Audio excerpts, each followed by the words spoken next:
Brothers and sisters, peace be with you. Thank God, it's time to read Bible. Let's continue to read Genesis chapter 30. We will start from verse 19 today. We read about the famous mandrakes incident yesterday. In this incident, we see how pathetic Jacob was in his family life. He almost didn't have any position in his family.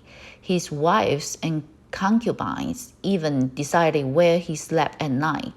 The shrewd and cunning Jacob was put in such a family life that all he faced was his beloved wives, concubines, and children. It was difficult for him not to change.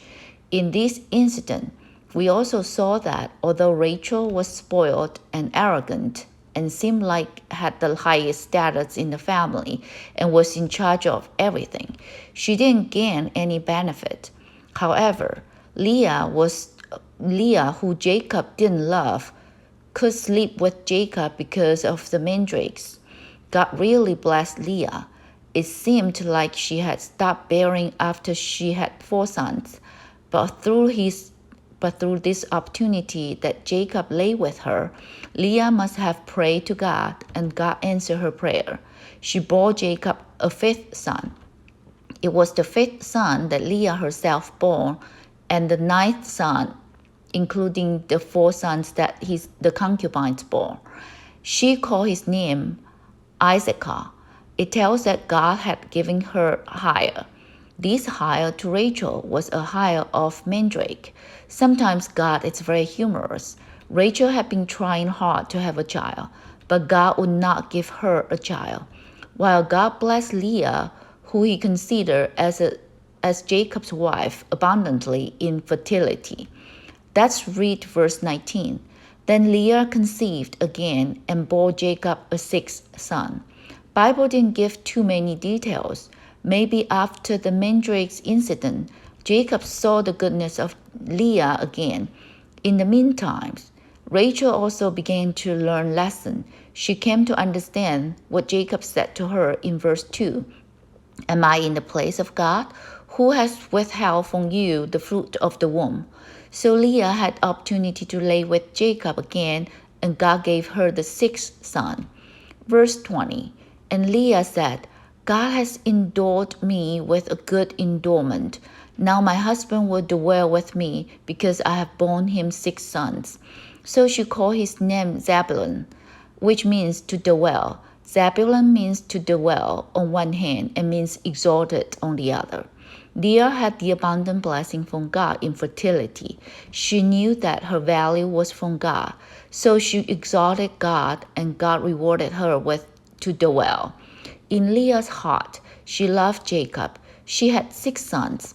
The name of her sons tells that she expected to have a better relationship with Jacob, and she also understood that the source of the relationship must be God. She knew that God gave her abundant reward. Her prayer to God was that she wanted to dwell with her husband. God listened to her prayer. After she passed away, she was buried in Machpelah cave together with Jacob. Leah's experience also tells the experience of every Christian. We are all born sinners. We are not more noble than others in our talent, appearance, and character. But because of God's grace and mercy, He gave us value. God also promised that He would be our husband in the future. Church will be His bride. He will dwell with us, which is Zebulun. Leah was an ordinary and obedient person in her whole life. The hope of her life was to gain her husband's love and dwell with her husband. Dear brothers and sisters, is this also your hope? Or you had a lot of things that you like and you hope for others than Jesus after you were saved by grace? Leah's experience tells us that if we rejoice in God only, He will bless us abundantly. The 6 sons that Leah bore, Reuben, God saw; Simeon, God heard; Levi, God united with me; Judah, praise the Lord; Issachar, God gave me Mahile. Zebulun, God will dwell with me. Actually, this is a beautiful experience in the Christian life. Let's read verse 21. Afterwards, she bore a daughter and called her name Dinah. Dinah was the only daughter of Jacob that was recorded in Genesis, but actually Jacob had more than one daughter. This daughter will show up again in chapter 34. That's why Bible mentioned about her here first. Up to this point, only Jacob's son were recorded. Actually, Jacob had more than one daughter. How do we know that? Genesis chapter 37, verse 35. At that time, Jacob thought Joseph died. He saw Joseph's tunic with blood. He torn his clothes and mourned for Joseph many days. Verse 35. And all his sons and all his daughters arose to comfort him. All his sons, all his daughters, a plural was used here. Obviously, Jacob had more than one daughter. When we get to chapter 46, verse 7, when Jacob took all his belongings to seek refuge in Egypt, verse 7, his sons and his sons' sons, his daughters and his sons' daughters, and all his descendants he brought with him to Egypt. Jacob's daughters was also a plural. After verse 21, it came to an end for Leah to bear sons. Up to this point, Jacob had 10 sons. 6 of them came from Leah, 4 came from the 2 concubines. Verse 22, then God remembered Rachel, and God listened to her and opened her womb. Don't take light of this verse. Although it is straightforward and only has few words, it was a big turning point in Jacob's family life. Rachel had been playing the most important role in the family because her husband loved her, but because she bore no child, there were a lot of competitions and family disharmonies that came with the competition. Maybe Rachel began to examine herself in the Mandrakes incident. She might have submitted to God and prayed to God. She knew that she couldn't depend on herself and her human ways to bear a son. Just as what Jacob told her, God was the one withheld from her the fruit of the womb. Rachel, who was exalted and spoiled by others like a princess, was the source of Jacob's family disharmony. She finally surrendered to God and began to pray to God. God resists the proud, but gives grace to the humble. Regardless how proud you were in the past, as long as you are willing to surrender to God like Rachel one day. God remembered Rachel, and God listened to her and opened her womb. Verse 23, and she conceived and bore a son, and said, God had taken away my reproach. Of course, it was a shame for a woman to be barren at the time. Therefore, Rachel had tried all different ways to bear a son. As she turned to God, God listened to her prayer. God took away her reproach. In appearance, she bore a son, but in fact, God took away her reproach. This reproach was her disobedience, her pride, and her arrogance. When we throw away all these and surrender to God, God will take away our reproach. The recording of Bible is very concise, but at that time, 7 years was a long time. God finally listened to Rachel, and she bore a son. Verse 24, so she called his name Joseph, meaning, may the Lord add to me another son. The meaning of Joseph is add. Chinese also have the same culture. When someone has a daughter and would like to have a son, the daughter will be named Zhao Di, meaning she will bring a brother. After so many years' hardship, Rachel finally knew God's sovereignty. She surrendered to God, and God also listened to her prayer and gave her a son. She named him Ad-Tu, meaning I want another one. In this aspect, Rachel was very similar to young Jacob. When Jacob was young, he desired the blessing of the firstborn. He used all different ways and finally got the blessing of the firstborn. But he paid a price for that. He had to flee from home to go to Paddan Aram. Rachel had been desiring a son. She went through a lot of struggles. God finally listened to her prayer and gave her a son. Right away, she asked for another one. We had to admire Rachel in this. She dared to plead with God. God doesn't want us to be neither painful or itchy, neither cold or hot. Lukewarm Christian is the most dangerous one. Revelation chapter 3, verse 15 and 16, our Lord said to the church of the Laodicea, I know your works, that you are neither cold or hot. I could wish you were cold or hot. So then, because you are lukewarm, and neither cold nor hot, I will spew you out of my mouth. Thus do not become a lukewarm Christian.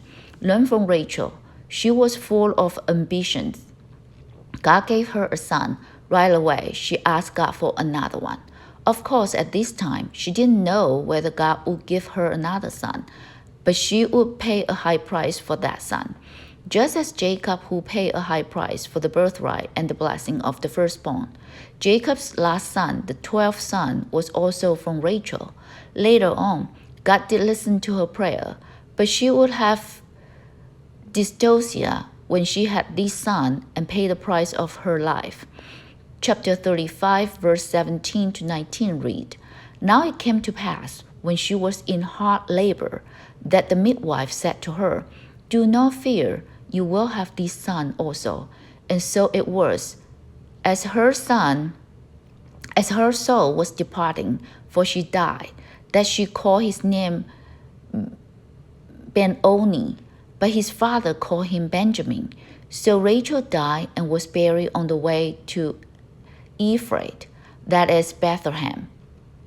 We read these verses first. There's very rich typology and vision in these verses. Rachel didn't know at the time. She asked God for another son, but this son would make her die in hard labor.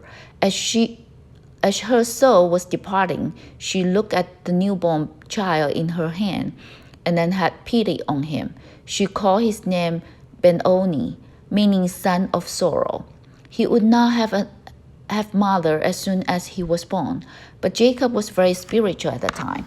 He changed his name to Benjamin, meaning son of right hand, son of glory, son of exaltation. Benjamin was a type of Christ. There is only one in the human world who was born to be son of sorrow, because he walked to the cross with the sin of mankind. But he was also son of right hand. He was highly exalted by God, because God would raise him up from the dead and give him the name which is above every name. Jacob had 4 wives and concubines under God's plan, but Jacob loved Rachel only from the beginning to the end. The course of Rachel's life growing was also the important milestone of Jacob's life experience. Here in chapter 30, Rachel finally bore her first son Joseph. At the same time, Jacob also grew. God prepared many transformation chambers for Jacob to help him change. One was his family life. The difficulties of his family life came from Rachel. When Rachel bore Joseph, she was made complete in fighting her love. Jacob could then leave the first transformation chamber. Verse 25, And it came to pass, when Rachel had borne Joseph, that Jacob said to Laban, Send me away, that I may go to my own place and my country. It was the end of the 14 years that he served Laban. So Jacob asked Laban to send him away. He would go back to his own place and his own country. Jacob was born in Canaan. Canaan was his own place and his own country. In the 14 years in Padan Aram, Jacob, who was shrewd, cunning, and liked to scheme, was transformed in the complicated family life. He became mature. Suffering is not the aim. Suffering is a process. God would like us to go through the test and grow to be more glorious and more holy. Ever since Jacob saw God in his dream, he had begun to establish an objective relationship with God. In God's leading and in a complicated family life, his ego was removed and his human ways were removed. It sounds like he was not as smart and was fooled around by his wives and concubines.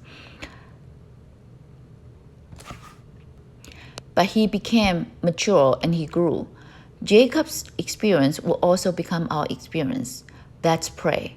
Lord, how Jacob was made perfect in his family life, likewise, please also put us in our family life. We know that you specifically prepare each environment for us.